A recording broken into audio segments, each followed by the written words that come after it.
Hi everyone, welcome back to another video from Crypto Basics. In today's episode, I'm going to be showing you how to export private key on imToken.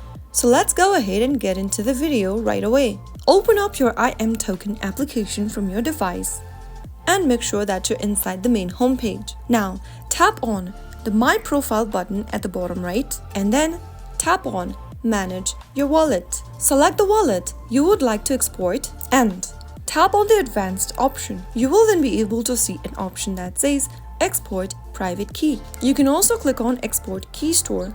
Now, you will be prompted to enter your wallet's password to complete the process. Tap on Confirm and you will then be revealing your private key on the next page.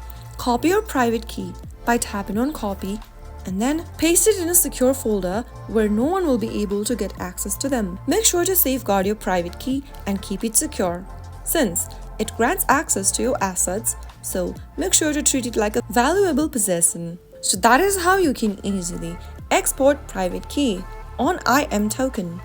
If you found the video to be helpful, go ahead and give us a thumbs up. Don't forget to subscribe to the channel by hitting the subscribe button. Also, press on the notification bell so that you'll never miss another upcoming upload from us. I will see you again in the next episode. Thank you for watching.